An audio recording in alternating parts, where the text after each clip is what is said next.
It's like, me. It goes through me. I did it.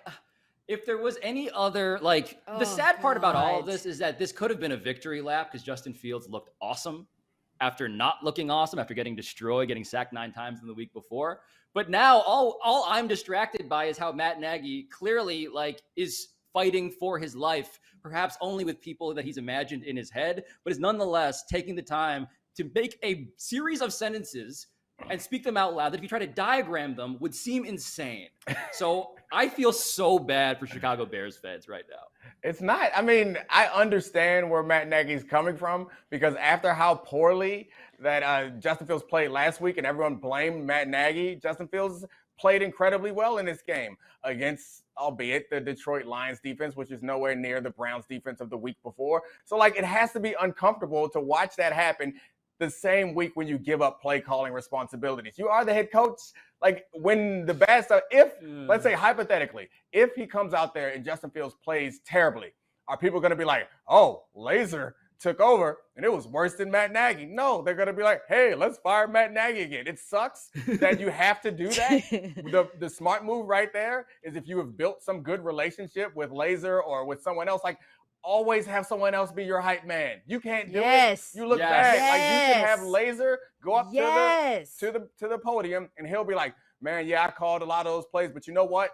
It all starts up the top. It all goes through him. I'm so appreciative of this. This is so great. We work well together. We share responsibility. Blah, blah, blah. Lie. It's fine, but don't do it yourself. There's no way that turns out. It's the tantamount to saying, you know what? I'm just like Ted Lasso. It's the same. Right. Exactly. Yeah. You're not fooling us. You're absolutely right. Someone else has to be the one to go. Like, Bill Lazor's got to be the one to go, okay, this is all, it's somewhat coincidental and like the timing and everything, but Nagy is very much involved because, again, the idea that you would need to he's your offensive coordinator. It wouldn't be the craziest damn thing in the world that he calls plays. Yeah. But here's a quote that I want to read to you that perfectly describes, I think, what's happening here, right? Because you hear Matt Nagy say this, and then I hear Justin Fields say this. Bill, that I'm referring to, of course, here is Bill Lazor. He says, Bill, he's up in the box, so his voice is always calm. That's the one thing I like. Coach Nagy, it's hard for him to be calm if he has focus on the defense, focus on special team. Bill's voice is calm. He's up there in the box, seeing the field well, and he did a great job calling plays today. Bam. So you can say whatever you want. Today, this morning, Matt Nagy, Andy Dalton is our starter, and that's all well and good because he keeps dying on that hill. But Justin Fields let it be known right there that he felt more comfortable with Bill in his ear than you. Hold on. What do you think about that? He said that Andy Dalton started this morning. That happened? Yes. He said if Andy Dalton is healthy, he's our starter. Right, Alabaster King? Put the slide back up. How? I've also missed that. How is this when story Andy the same healthy, story despite many new things happening? Starter. Oh my gosh. Shut up. That's an old card. You printed that card over the summer. You still got it. That's absurd. Well, the nightmare cycle is that Matt Nagy has given up play calling before and then taken it back. This is a cycle that Bears fans have seen before. But now the news seems to be, Al, according to that quote you just read, is that if Matt Nagy has lost the guy who was supposed to be his savior in Justin Fields, yo, man, that's like bad. I was thinking that maybe there is a chess game being played by Matt Nagy. I thought maybe he was just slow playing this. Maybe he just needed this to protect himself. But if you lose that dude, it is over. Yeah. It is absolutely over. That Alabaster has a good point right there. It's like Matt Nagy's press conference should have just been holding a Lions helmet. When you ask all these questions, like, yes. Come on. And like, also, they got David Montgomery going. Imagine that if you get your running game going, then and that's going to be the biggest issue for the Bears is like David Montgomery this was the David Montgomery game, not the Justin Fields game. He will get the credit. Obviously, it was his first win. And after last week, he deserves it. This was about David Montgomery, and the idea that he could be hurt for a significant amount of time is pretty devastating for that Bears team. Fields made some incredible passes that are worth getting excited for that could make you think that the future is bright going forward. But I want to revisit the psychology of Matt Nagy. Like, people were saying that, and it was just ridiculous for people to say that he was potentially throwing the game last week to make sure that he looked like he was right inside job about Justin Fields. But what does he really want in his heart of hearts? I'm sure that he's going to work as hard as he can to do whatever he can for the team to succeed.